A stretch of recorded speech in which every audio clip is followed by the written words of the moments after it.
কিতাবে পাওয়া যায়, সিরাতে হালবিয়া বলে বাবজি একটি রাসূলুল্লাহর জীবনীতে পাওয়া যায়।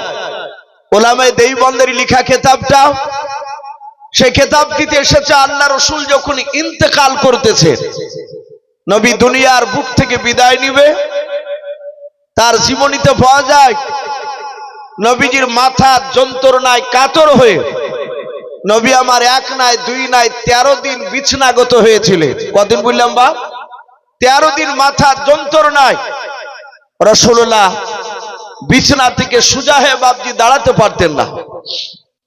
আল্লাহ রাসূল সাল্লাল্লাহু তাআলা আলাইহি ওয়াসাল্লাম ঠিক দুনিয়ার বুক থেকে বিদায় করবেন তার 3 দিন আগেকার ঘটনা এসেছে।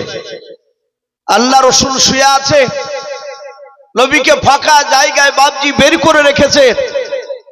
মক্কার বাহির থেকে বাবজি হাজার হাজার সাহাবায়ে কেরাম তারা সকলেই নবীজিকে দেখতে গিয়েছে। নবী আর দুনিয়ার বুকে মনে হয় বেঁচে থাকবে না।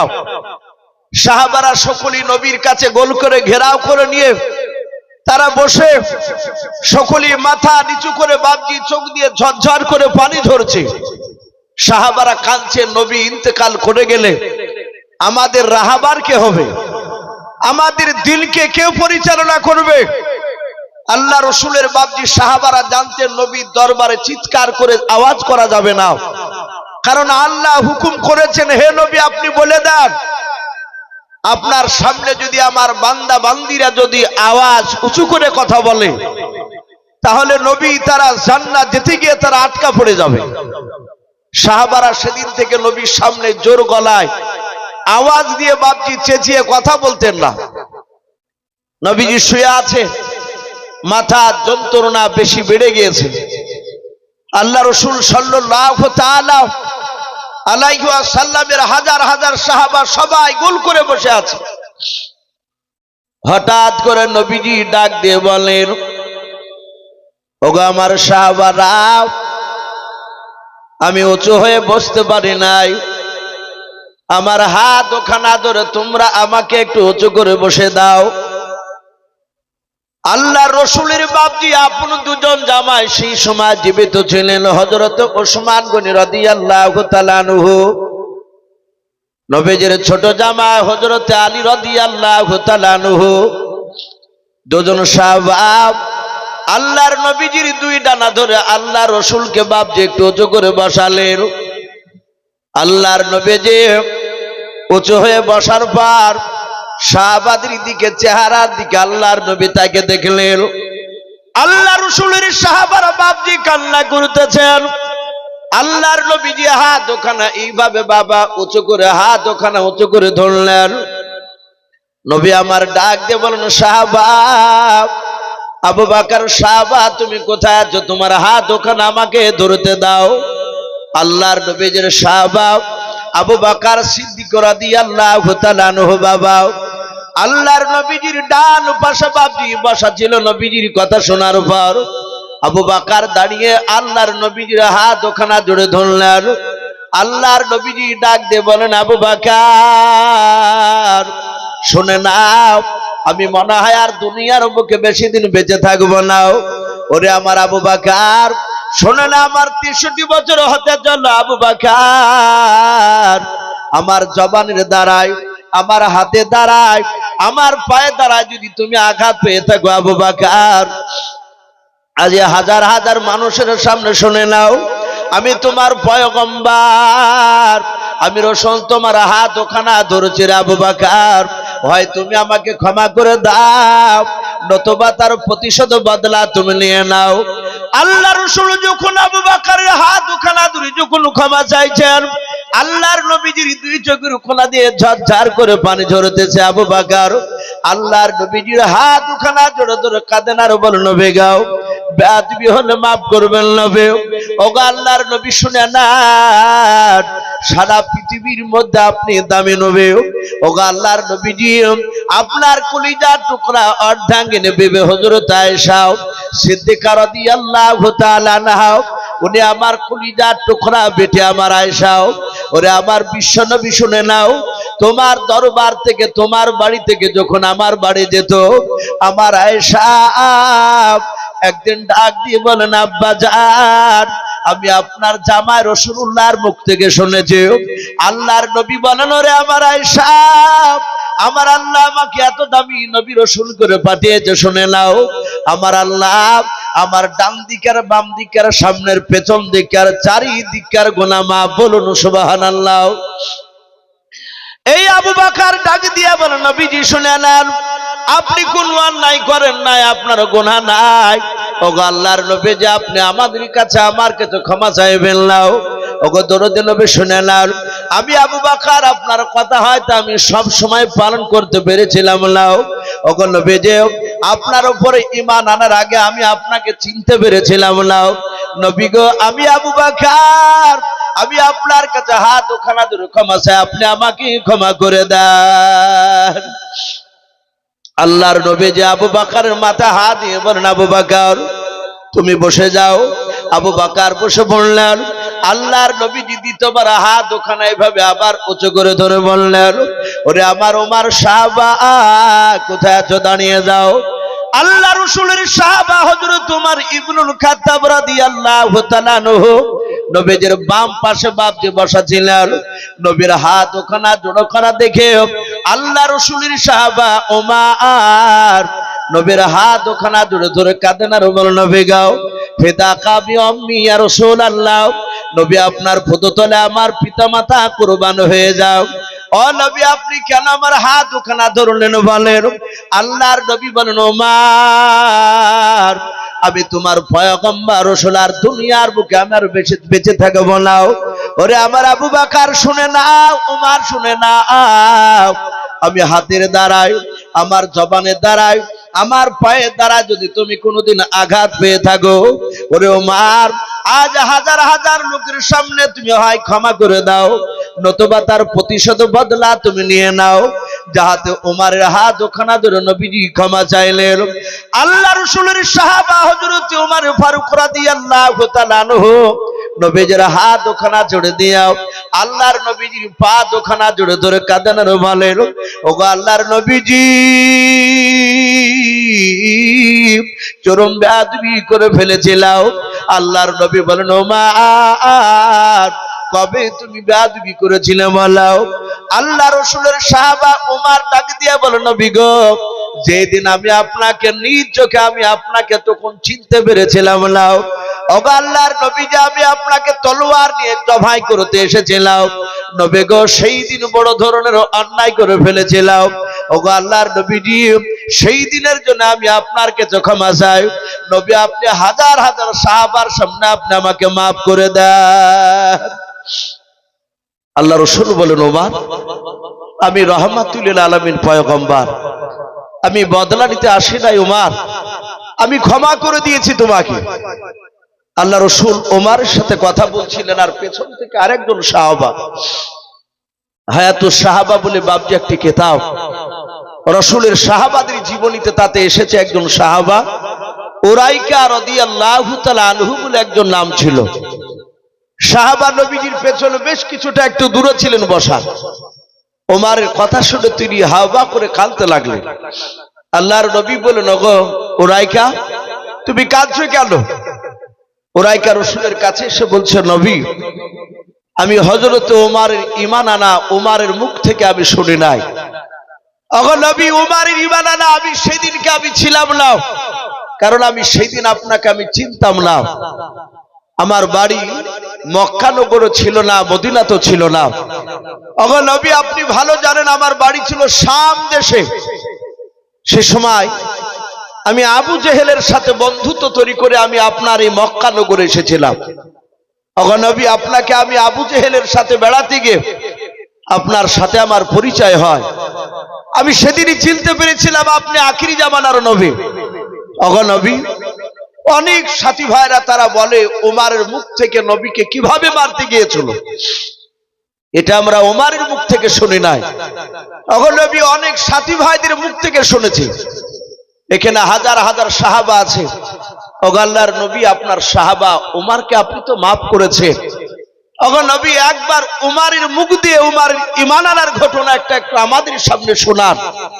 ওমরকে বলতে বলুন ওমরের ঈমান আনার কথাটা আমরা হাজার হাজার সাহাবারা শুনবো। বাপজি সেই সময় ওমর রাসূলের সামনে বাপজি এরকম মাইক ছিল না, বিনা মাইকে কথা বলতে।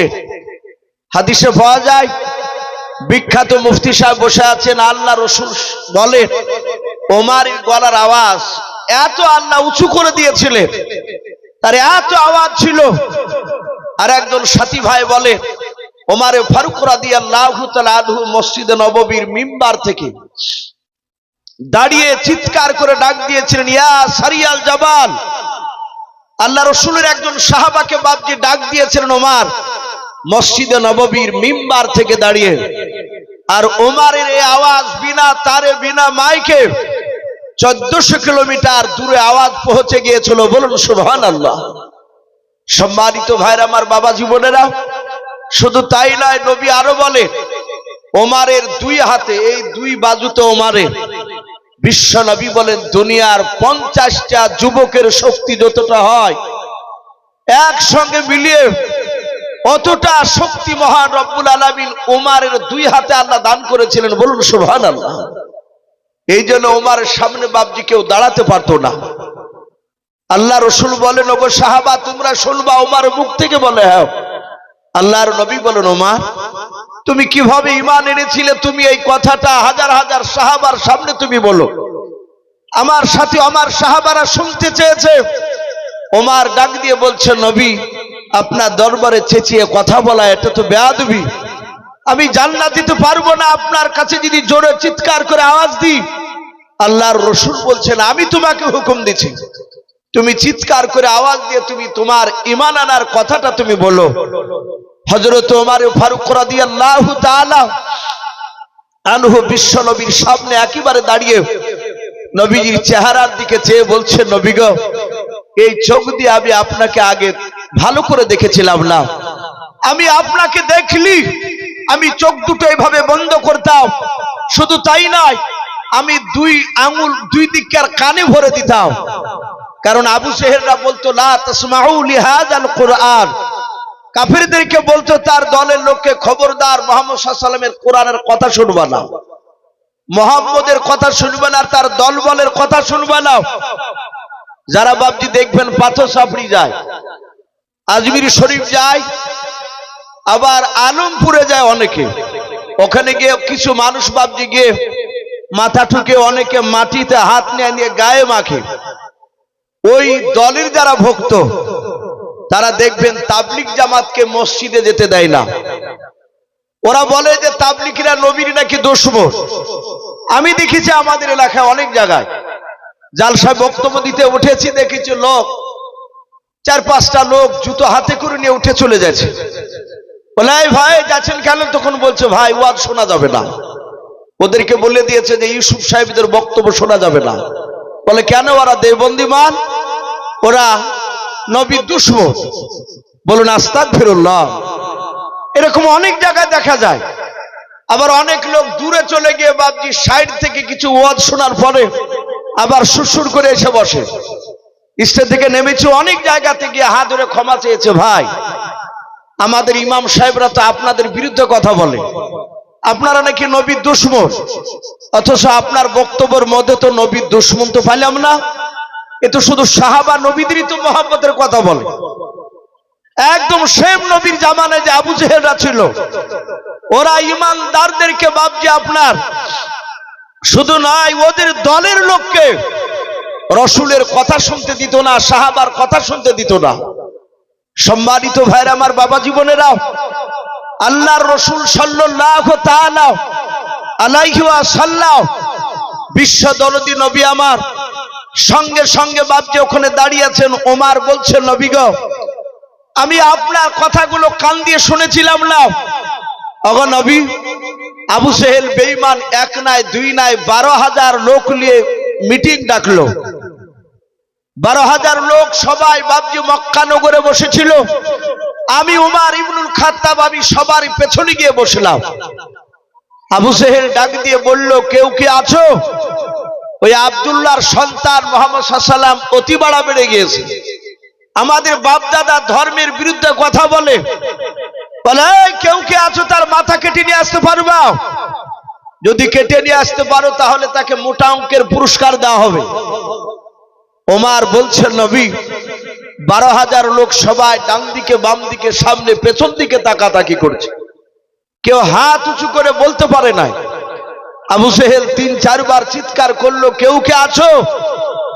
যখন কেউ দাঁড়ালো না, সঙ্গে সঙ্গে ওমর বলছেন আমি পেছন থেকে বলেছিলাম, এই আমর ইবনে হিশাম।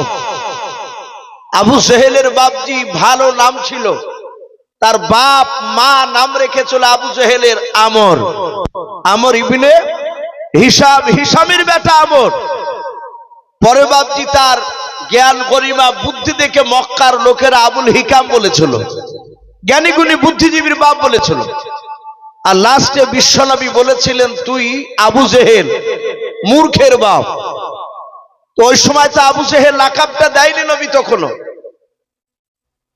ওমর বলছেন আমি পেছন থেকে ডাক দিয়ে বললাম, এ আমর ইবনে হিশাম, এই হিশামের বেটা আমর, আমি খাত্তাবের বেটা ওমর, আমি আব্দুল্লাহর মাথাখানা কেটে নিয়ে আসতে পারবো তার ছেলে, তার বিনিময় কি দিবা? ওমর বলছে নবী গো। আবু জেহেল দাঁড়িয়ে তার 12,000 লোক হাত তালি মেরে মেরে বলল যে এটা ওমর ইবনুল খাত্তাব ছাড়া কেউ করতে পারবে না, এটা আমরা জানতাম। আমি বললাম তুমি কি দিবা বলো? সঙ্গে সঙ্গে বলল, হে ওমর তুমি যদি মাথা কেটে নিয়ে এসে আমার পায়ের নিচে রাখতে পারো মুহাম্মদ সাল্লাল্লাহু আলাইহি ওয়াসাল্লামের, তাহলে শুনে নাও তোমাকে 200টা উট দেওয়া হবে।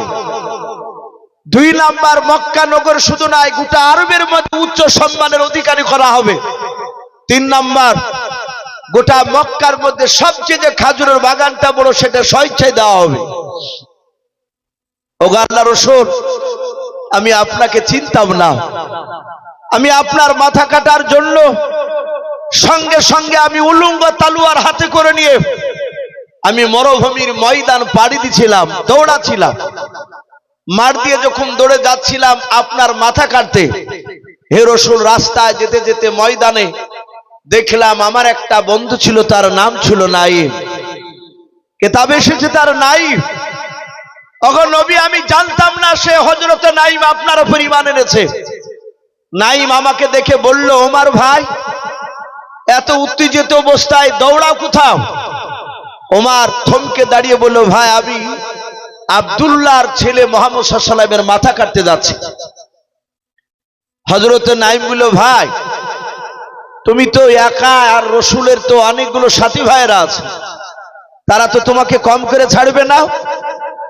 সঙ্গে সঙ্গে ওমর বলছেন নবী নাঈমের কথা শুনে আমার সন্দেহ মনে হলো। আমি বললাম, এই নাঈম তোমারও তো দরদ উতলে পড়ছে কেন? তুমি কি তার দলের লোক নাকি? হযরত নাঈম যে ঈমান এনেছে তা ওমরও জানে না, কিন্তু ওমরের সাথে নাঈমের বন্ধুত্ব ছিল। আমাদের অনেক মানুষে দেখেন হিন্দু মানুষের সঙ্গে বন্ধুত্ব হয়, ওরকম ওমর নাঈমের সাথে বন্ধুত্ব ছিল।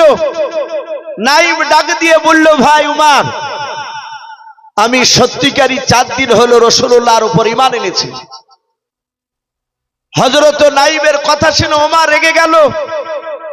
ওমর তলোয়ার হাতে করে উঁচু করে বলল, নাঈম আমি তোমাকে জবাই করব, তারপরে বেটা মুহাম্মদ সাল্লাল্লাহু আলাইহি ওয়াসাল্লামকে মারতে যাব। যারা ঈমানদার হয়, আল্লাহওয়ালা হয় বাপজি, তারা কি পৃথিবীর শক্তিকে ভয় পায় কথা বলে? একমাত্র আল্লাহকে ছাড়া কাউকে দেখে ডরায় না, ভয় পাই না।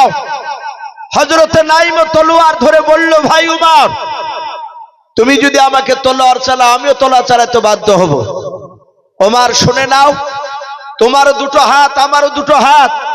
ওমর তোমার শরীরে রক্ত আমারও শরীরে রক্ত রয়েছে।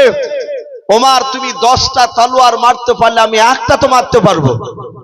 ওমর শুনে নাও, আমাকে মারার আগে নবীকে মারার আগে তোমার বাড়িটা একটু ভালো করে খোঁজ নিয়ে এসো। ওমরকে যাহাতে বাপজি বাড়ির কথা বলেছে। ওমর ডাক দিয়ে নাঈমকে বলল, ভাই নাঈম বাড়ি মানে? বলে, এই ওমর তোমার কলিজার টুকরা বোন ফাতেমা নাই বলা আছে। কটা বোন? বলে একটা। নাইম ওমারের সাথে বন্ধুর কারণে সে জানতো। ডাক দিয়ে বলল, ভাই ওমার, তোমার বোন ফতেমা আর ফতেমার সাথে যার বিয়ে দিয়েছো শাহিদ নাও, তোমার দুলা ভাই শাহিদ আর ফতেমা এরা 3 দিন হলো তারা ইসলাম গ্রহণ করেছে। জোরে বলুন সুবহানাল্লাহ। যেই নবীকে মারতে যাচ্ছে সেই নবীর কলেমা পড়ে নিয়েছে। সম্মানিত ভাইরা আমার, বাবা জীবনেরা, যাহাতে বাপজি এই কথাটা বলেছে, ওমারের যা রাগ ছিল তার চেয়ে আরো 7 গুণ রাগ বাপজি বেড়ে গেল। ওমারের চোখ দুটা কুখের মতো লাল হয়ে গিয়েছে। ওমার ডাক দিয়ে বলল, ভাই নাইম, এটা মিথ্যা কথা বলিস না। বলে, ভাই উমার, আজ 4 দিন থেকে ঈমান এনেছি, মিথ্যা কথার ওয়াদা খেলাপ করি নাই। বলুন সুবহানাল্লাহ। যারা ঈমানদার হবে, আল্লাহওয়ালা হবে, তারা ওয়াদা খেলাপ মিথ্যা কথা বলতে পারবে না।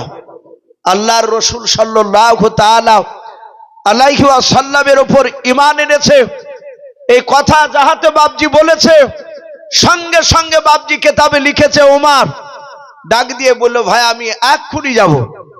ফতেমা যদি কলেমা পড়ে, শাহিদ যদি কলেমা পড়ে, আমি তাদেরকে জবাই করে তারপরে বেটা মুহাম্মদ সাল্লাল্লাহু আলাইহি ওয়াসাল্লামের মাথা কাটতে যাব। ভাইরা আমার, বাবা জীবনেরাও,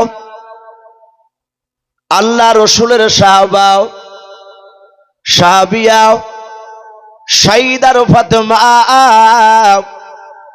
ঘরের ভেতরে বাপজি দরজা লাগিয়ে দিয়ে তারা কোরআন শিখতেছিল। আল্লাহ রসুলের সাহাবা আর একজন বাপজি খাব্বাব রাদিয়াল্লাহু তাআলা আনহু বলে সাহাবা, নবী বলেন, খাব্বাব শাহিদ আর ফাতেমার বাড়িতে গিয়ে তাদেরকে একটু কোরআন তালকিন দিয়ে এসো। কোরআন বাপজি পড়াছিলেন। ওমর দরজার গুড়ি থেকে বাপজি প্রথমে চিৎকার করে আওয়াজ করে নাই, কানটা আঙুলটা নয়, আঙুলটা বাপজি কানে ভরা ছিল না। ওমর কানটা লাগিয়ে দিয়ে শুনতেছিল, দেখি আমার বোন আর দোলা ভাই ওরা ঘরের ভিতর কি আলোচনা করে, আমি দেখব, আমি শুনবো। ওমর কানটা বাপজি লাগিয়ে দিয়েছে। আর ওই সময় ভিতর থেকে বাবা 3টে কোরআনের আয়াতের আওয়াজ বাবা শব্দ ওমরের কান দিয়ে বাবা তার কলিজা থেকে ধাক্কা লেগে গিয়েছে। বলুন সুবহানাল্লাহ। কানে তো আঙুল ভরা নাই। এতদিন রসুলের সাহাবাকে দেখলে আঙুল ভরে থাকতো কালে। ওমরের ভাষা ছিল বাপজি আরবি। ওমর আরবি ভাষার মানে বাপজি সে জানে, মাতৃভাষা তার আরবি। কোরআনও পড়ছে বাপজি আরবি ভাষায়। মাইক ম্যান এখানে আছে নাকি? চলে গেছে নাকি? একটু ডাকো দিন মাসুদ ভাই। আমি বলছিলাম, হযরত ওমর বাপজি তখনও নবীজিকে বাপজি সে জান ভরে দেখে নাই। ওমর আওয়াজ শুনে ডাক দিয়ে বলল, এই ফাতেমা দরজা খোল। যাহাতে বাপজি দরজা খোলার কথা বলেছে, ফাতেমা তার ভাই উমারের গলার আওয়াজ শুনে বুঝতে পেরেছে, এ তো আমার ভাই উমার। ফাতেমা ডাক দিয়ে বলল, গো খাব্বাব ভাই, তাড়াতাড়ি তুমি কোরআনটা নিয়ে একটু ঘরের ভেতরে তুমি আড়ালে চলে যাও। হযরতে খাব্বাব ডাক দিয়ে বলল, ফাতেমা কেন? বলো, ভাই এই আওয়াজটা একটু বসে গেল। হ্যাঁ, বক্সের ডাক দিয়ে বলেছিল, ভাই আমার ভাই ওমরকে আমি চিনি ছোট থেকে, শুনে নাও। আমার ভাই দেখতে মানুষের মতো, কিন্তু তার ভেতরটাও পশুর ন্যায় হয়ে গিয়েছে। শুনে নাও, আমরা যে কলমা পড়েছি এটা আমার ভাই জানতে পেরে গিয়েছে। আমাদের মনে হয় আর জিন্দা বেঁচে রাখবে না, আমাদেরকে মেরে দেবে। ওগো ভাই, আমার ভাই উমর কোরআনকে চিনে না, কোরআনকে হয়তো টান মেরে ফেলে দেবে। ওগো ভাই শুনে নাও, যা কোরআনটা নিয়ে তুমি একটু আড়ালে চলে যাও। কোরআনটা নিয়ে খাব্বাব বুকে করে নিয়ে বাপজি আড়ালে চলে গেল ঘরের কোনায়। ওমর কয়েকবার ডাক দিয়ে বলে, ফাতেমা দরজা খোল। কয়েকবার ডাক দিয়ে বাপজি যখন দরজা খুলতে দেরি হয়ে গেল, ওমর রাগে থাকতে না পেরে বাবা ডান পা দিয়ে দরজায় লাত মেরে দরজাটা ভেঙে ফেললাম। যখনই দরজাটা ভেঙে ফেললাম, ওমার ঘরের ভিতর বাপজি প্রবেশ করে দেখে আগ্নাতে তার দোলা ভাই, তার কলিজার টুকরা বনু ফাতেমা বাপজি দাঁড়িয়ে আছে। হযরতে ওমর নিজের ভাই শাহিদের কাছে যাওয়ার পর বাম হাত দিয়ে বাপজি দাড়িখানাকে ধরে ফেললো। শাহিদের ওমর ডান হাতে তলোয়ার খানা ধরে আছে। ওমর চিৎকার করে বলে, ভাই শুনলাম তুমি নাকি কলমা পড়ে নিয়েছো। হযরতে শাহিদ ডাক দিয়ে বলে, ভাই ওমর শুনে নাও, শুধু আমি একাই, ওমর নয়, শাহিদ নয়, ওমর তোমার কলিজা টুকরা বনু ফাতেমা আজ 3 দিন হয়ে গেল আমরা স্বামী স্ত্রী মিলে দুজনায় তারা বিশ্ব নবীর কলমা পড়ে নিয়েছে। বলুন সুবহানাল্লাহ। যাহাতে কলমা পড়ে নিয়েছি কথা বললেন, শাহিদ বাপজি চিৎকার করে আওয়াজ দিয়ে যখন সাক্ষী নিয়েছে নবীর উপরে, ওমর আগে থাকতে না পেরে বাবা দাড়িখানা ধরে টান মেরে ওমরের বোনকে বাপজি দোলা ভাইকে ফেলে দিলাও। ওমরের দোলা ভাই পড়ে গেল। ওমর ঝাঁপ দিয়ে বাবা ওমরের দোলা ভাই শাহিদের বুকের উপরে দাঁড়িয়ে বুকের বাতাতে বাপজি লাত মারতে লাগলো। ডাক দিয়ে বলে, ভাই এখনো তোমার বাঁচার রাস্তা আছে, তুমি এখনই নবীজিকে ছেড়ে দাও। যদি নবীজিকে তুমি না ছেড়ো তাহলে পা দিয়ে লাত মেরে মেরে আমি তোমার বুকের বাতাকে ভেঙে ফেলবো। তলোয়ারের উল্টো পিঠ দিয়ে তোমাকে আমি আঘাত করে দুনিয়ার বুক থেকে বিদায় করে দেব। শাহিদ বলে, ভাই ওমর তুমি মারতে মারতে যদি ধুলার সাথে যদি আমাকে মিশিয়ে দাও, ওরে ভাই খুদার কসম করে বলি শুনে নাও, এই কলিজার ভেতর থেকে নবীকে ছুঁড়ে ফেলতে পারবা না। বলুন সুবহানাল্লাহ। হযরত ওমর নিজের দুলা ভাইকে বাপজি মারতে শুরু করলো। কয়েকটা লাত বাপজি মারার পর দেখছে বাবা ওমরের দোলা ভাইয়ের মুখ দিয়ে রক্ত বেরোয়, গায়ে চামড়া দেখছে বাপজি কেটে গিয়েছে। ভাইরা আমার, বাবা জীবনেরাও, আল্লাহ রসুলের বাপনি সাহাবিয়া ওমরের কলিজা টুকরা বনু ফাতেমা দাঁড়িয়ে দাঁড়িয়ে দৃশ্যখানা দেখতেছিল আর সহ্য করতে পারলো না। ফাতেমা দৌড়ে গিয়ে নিজের স্বামীর বুকের ওপর শুয়ে পড়ল। ডাক দিয়ে বলেন, গো ভাই আমার স্বামীকে তুমি মেরো না, আমার স্বামীকে ছেড়ে দিয়ে তুমি আমাকে মারো। ও বাপজি ভাইয়েরাও, ওমরের দিলটা পাথরের মতো বাপজি শক্ত হয়েছিল। ওমরের দিলটা বাপজি রহম হলো না। ওমর বাপজির আগে থাকতে না পেরে নিজের বোনের মাথার চুলগুলো খামচা মেরে ধরে বাবা টান মেরে ছড়ে ফেলে দিল। হযরতে ফাতেমা চিত হয়ে বাপজি পড়ে গেল। ওমর ঝাঁপ দিয়ে নিজের কলিজা টুকরা বোনের পেটের ওপরও বাপজি দাঁড়িয়ে গেল, বুকের ওপরে দাঁড়িয়ে গেল। নিজের বোনকে মারতে দ্বিধাবোধ করো না, পা দিয়ে লাথ মারে, তলোয়ারের উল্টো পিঠ দিয়ে আঘাত করে আর বলে, বোন ফাতেমা এতদিন তুই আমার কলিজা টুকরা বোন ছিল আর তুই বললাও, তুই বল এখনো আল্লাহর নবীকে ছাড়বে কিনা বল। ফাতেমা বলে, ভাই মারতে মারতে যদি ধোলার সাথে যদি মিশিয়ে দাও, ওগো ভাই শুনে নাও, তবে আমার কলিজা থেকে আমার বিশ্ব নবীকে টান মেরে ফেলে দিতে পারবা নাও। আল্লাহর নবী জনাবে মুহাম্মদ রাসূলুল্লাহ সাল্লাল্লাহু তাআলা আলাইহি ওয়াসাল্লামের বাপ যেরকম অনেক সাহাবার বাপ যে নজরে পাওয়া যায়।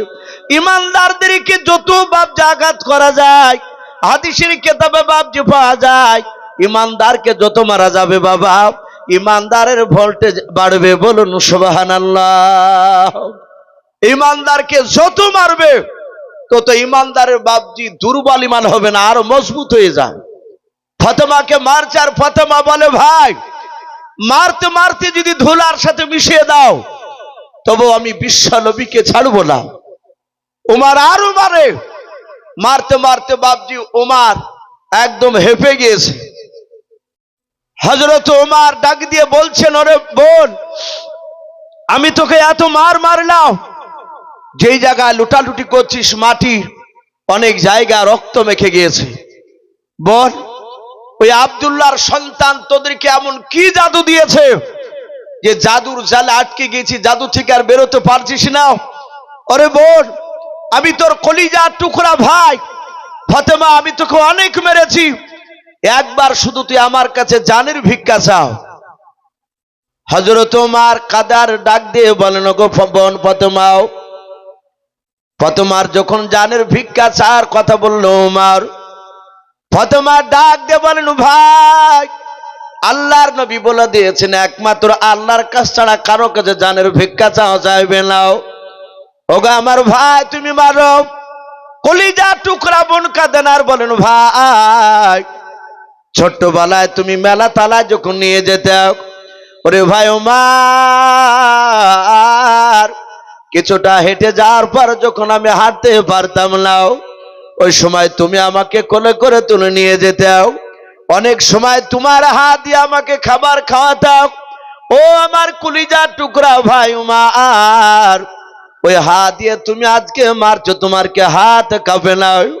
ওমর মারতে মারতে দেখলো, আরে এত মারলাম, একটিবারও জানের ভিক্ষা চাইল না।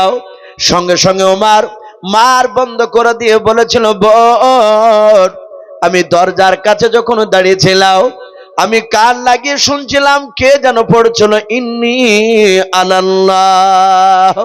ওগো আমার বোন বলো, আমি তোমার গলার আওয়াজ না, আমার দোলা ভাই শাহিদের গলার আওয়াজ নাও, 3 নাম্বার মানুষের কারো গলার আওয়াজ ছিল। এই বোন ফাতেমা, তুমি বলো ঘরের ভিতর থেকে কে যেন কি যেন পড়তেছিল? আল্লাহর নবী জনাবে মুহাম্মদ রাসূলুল্লাহ সাল্লাল্লাহু তাআলা আলাইহি ওয়াসাল্লামের বাবা সাহাবিয়া হযরত ফাতেমা তো জোহরা নয়, এ আল্লাহর ওমরের বাপজি বোন ফাতেমা ডাক দিয়ে বলেন, ভাই আমার বিশ্ব নবীর উপর কোরআন নাজিল হয়েছিল, ওই কোরআনটা খাব্বাব নামক একজন সাহাবা ঘরের ভিতরে আমাদেরকে কোরআন শিক্ষা দিচ্ছিলেন। ওমর ডাক দিয়ে বলছেন, বোন একটু আমার কাছে একটু বইটি নিয়ে আয় তো, কিতাবটা। ওমরের বোন বলছেন, ভাই তোমাকে স্পর্শ করতে দেওয়া হবে না। বলে কেন? বলে তুমি অপবিত্র অবস্থায় আছো, নাপাক অবস্থায় আছো। ওমর বলল, বোন আমি ছুব না, একটু আমার সামনে পড়। আল্লাহ রাব্বুল আলামিন নিজে বলেন, মা ইয়াহদিহিল্লাহু ফালা মুদিল্লা লাহু ওয়া মা ইউদ্লিলহু ফালা হাদিয়া লাহু। আল্লাহ বলেন, আমি যাকে হেদায়েত বানাবো, পৃথিবীর মানুষ নাই বাপজি তাকে গুমরা বানাতে পারবে, আর আমি যাকে গুমরা বানাবো, হেদায়েত বানাবো, পৃথিবীর মানুষ নাই তাকে বাপজি গুমরা বানাবে। সম্মানিত ভাইরা আমার, বাবা জীবনেরাও, আল্লাহর নবী জনাবে মুহাম্মদ রাসূলুল্লাহ সাল্লাল্লাহু তাআলা আলাইহি ওয়াসাল্লামের চেহারা তখন ওমর ভালো করে দেখেছিল না। ওমর বাপজি জাহাতের সামনে হযরতে খাব্বাব, উনি কয়েকটা বাপজি কোরআনের আয়াত তেলাওয়াত করেছেন, কেউ বলেছেন সূরা তাওবা, কেউ বলেছেন সূরা তাহা। ওমরের চোখ দিয়ে বাপজি ঝরঝর করে পানি ঝরছে শুনে ওমর বলছেন, বোন রে এত সুন্দর বাণী কোথায় পেলি তোরা? ফাতেমা রক্তাক্ত শরীর নিয়ে বলছেন, ওগো ভাই, যেই নবীর ওপর কলেমা পড়ার জন্য এতক্ষণ ধরে আমাকে আর আমার স্বামীকে মারিলে, সেই নবীর ওপরে কোরআন নাজিল হয়েছে। ওমর বলল, বোন এত সুন্দর বাণী তার কাছে পাওয়া যায়? বলে হ্যাঁ। সঙ্গে সঙ্গে বাপজি ওমর বলল, বোন আমাকে এক্ষুনি নিয়ে চল সেই নবীর কাছে, আমি তার মুখ থেকে কথাগুলো একটু শুনতে চাই।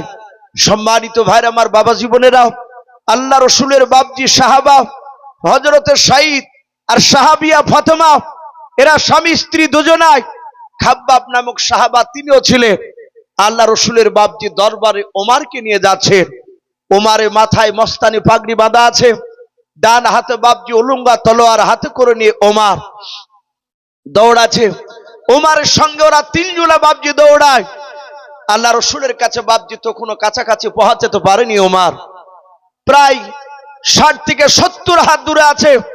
আল্লাহ রসুলের সাহাবা হযরতে বাপজি আপনার যারা সাহাবা ওখানে বসেছিলেন সবাই সঙ্গে সঙ্গে বললেন, ওগো আল্লাহর নবী জনাবে মুহাম্মদ রাসূলুল্লাহ সাল্লাল্লাহু আলাইহি ওয়াসাল্লাম। তিনি ডাকে বলেন, ওগো সাহাবা কি বলতে চাও বলো।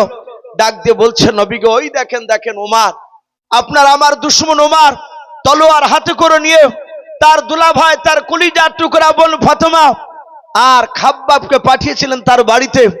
ওই খাব্বাব তিনজনকে টেনে নিয়ে আসছে। আমার মনে হয় তারা কলেমা পড়েছে, এটা জোর করে, এটা জানতে পেরে ধরে জোর করে নিয়ে আসছে আপনার দরবারে।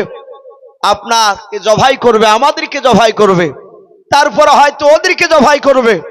হে নবী, আপনি একবার হুকুম দেন। ওমর আপনার দরবারে আসার আগে আমরা অনেকগুলো সাহাবা আছি, আমরা দৌড়ে গিয়ে ওমরকে জবাই করে আমরা জাহান্নামে পাঠিয়ে দেব। আল্লাহ রসুল বাপজি এইভাবে পেছন দিকে ঘুরে তাকালে তাকে বলছিল, গো সাহাবা, তোমরা কি জানো ওমর আমাকে সত্যি করে মারতে আসছে? বল হুজুর, আমরা এটা গ্যারান্টি দিতে পারবো না, কিন্তু আমাদের তো দুশমন, ও নিশ্চয় আপনাকে মারতে আসছে। আল্লাহ রসুল বলছেন, গো সাহাবা, একমাত্র অন্তর খবর, গায়েবের খবর আমার আল্লাহ জানেন। বলুন সুবহানাল্লাহ। এই সাহাবা, আমি নবী, আমিও জানি না। শুনে নাও, আমার ওমর এটাও হতে পারে ওমর আমাকে মারতে না এসে আমার কাছে হয়তো ঈমান আনার জন্য দৌড়ে আসতে পারে। সাহাবারা বলছেন, হুজুর, ওটা হতে পারে, কিন্তু আমরা বলতে পারবো না, আমাদের দুশমন। এই কারণে আমরা বলছিলাম যে আপনার কাছে আসার আগে হুকুম দেন, আমরা তাকে গিয়ে জবাই করে দিই। আল্লাহর নবী বলেন, সাহাবারা, তোমরা সবাই মিলে বসে যাও, কেউ সামনে যাবা নাও। অনেকগুলো সাহাবা ছিল, নবীর কথা শুনে তারা বসে পড়লেন। আল্লাহর নবীজি সাহাবা উমারের দিকে বাবা তাকে দেখুন, উমার তখনও নবীজির কাছাকাছি আসতে পারে না, বেশ কিছুটা দূরে আছে। আল্লাহর নবী উমারের দিকে তাকে আর দাঁড়িয়ে থাকতে পারলেন না। আল্লাহর নবীজি নবীর জায়গা থেকে সাহাবাদেরকে বলে, সাহাবারা, কেউ তোমরা যাবা না, এখানে দাঁড়িয়ে থাকো। আল্লাহর নবীজি উমারকে দেখে বাপজি সোজা উমারের দিকে দৌড়ে চলে গেলেন। উমারের কাছে যাওয়ার পর উমারের কলার খানা নবীজি ডান হাত দিয়ে বাপজি ধরলেন। উমার দাঁড়িয়ে গেল। উমারের বোন ফাতেমা, তার দুলা ভাই শাহিদ আর খাব্বাব, তারা তিনজনের পাশে বাপজি দাঁড়িয়ে গিয়েছে। আল্লাহর নবী যে উমারের কলার খানা ধরে কাঁদেন আর বলেন, উমার, আর কতদিন পাগলামি করবারে উমার। আল্লাহর নবীজির মধুর আওয়াজ, আল্লাহ রসুলের বাপজি কান্না দেখে উমার আর থাকতে পারে নাই। উমার বাপজি নবীজির পূর্ণাঙ্গ চেহারার দিকে ফ্যাল ফ্যাল করে চেয়ে আছে। উমারের দুই চোখের কোনা দিয়ে ঝরঝর করে বাপজি পানি ঝরতে লাগলো। ও বাপজি সাহাবা, আল্লাহ রসুলের সাহাবারা, হযরত আবু বকর বলেন, পূর্ণিমা চাঁদ যেদিন হয় সেই দিনকে আমি আল্লাহর নবী দুজনাই দাঁড়িয়েছিলাম। আল্লাহর নবী বলেন, ওরে আবু বকর, তুমি বারবার কেন আসমানের চাঁদের দিকে তুমি তাকাও, আমার দিকে কেন তাকাচ্ছো মালাও? হযরত আবু বকর বলেছিলেন, নবী শুনে নেন, এতদিন আপনার চেহারা দেখেছিলাম নবী গাও, আজকে রাত্রি বেলায় পূর্ণিমার চাঁদ, ও আল্লাহর নবী, আমি চাঁদের দিকে কয়েকবার তাকালাম, আপনার চেহারার দিকে আমি চেয়ে চেয়ে দেখলাম নবী। শুনে না নবী গাও, আপনার চেহারার দিকে তাকে দেখলাম চাঁদে দাগ আছে, তো নবী আপনার চেহারাতে দাগ নাই। বলুন সুবহানাল্লাহ। ওগো আল্লাহর নবী, আপনার এত সুন্দর চেহারা, আল্লাহর দুরুদির নবীর চেহারা কেন মার এর আগে বাপ যে কোনোদিনই দেখেছিলেন নাও? নবীকে দেখলে বাপ যে মুখটা ফিরে নিয়ে দাঁড়িয়ে থাকতো, আল্লাহর নবীকে দেখলে বাপ যে আড়াল হয়ে যেত। সেই উমার নবীর চেহারার দিকে চেয়ে আছে। আল্লাহর নবী কলার খানা ধরেন আর কাঁদেন আর বলেন, ওমার, আর কতদিন পাগলামি করবে রে ওমার? আল্লাহর নবী বলেন, ওমার, ওই দেখো তোমার সাথে ভাইয়েরাও। ওরে ওমার, শুনে নাও, তোমার বন্ধুরা শুধু তোমার ভয়ে প্রকাশে কলমার দাওয়াত দিতে আমরা পারি না। ওরে ওমার, শুনে না, তুমি তোমার সাথী ভাইদেরকে নিয়ে কবে তুমি ইমানের দাওয়াত দিতে যাবা ওমার? অনেক পাগলামি করেছে, আর পাগলামি করো নাও। আল্লাহর নবীর কাঁদন থেকে ওমারও বাপ যে কান্না করেছে না হাওমা করে। আল্লাহর নবীর পায়ে তলে তলোয়ার খানা ওমার রেখে দিয়াও। আল্লাহ রসুলকে ডাক দিয়ে বলে, নবী গাও, এই তলোয়ার খানা রেখে দিলাম। নবী, আমি অন্যায় করেছি নবী, এই তলোয়ার দিয়ে হয় আপনি আমাকে জবাই করে দেন, নতুবা নবী আপনি আমাকে ক্ষমা করে দিয়ে কলমা পড়ে নেন। আল্লাহর দরুদি নবী, রহমতের নবী সঙ্গে সঙ্গে উমারকে বাপজি পাঁজা মেরে ধরে বুকের সাথে জোড়ে ধরে আল্লাহর নবী যে বাবা ওমারের কপালে চুমা দিয়ে বলছেন, রে ওমার, আমি দুনিয়ার বুকে বদলা নিতে আসি নাই, বলুন সুবহানাল্লাহ।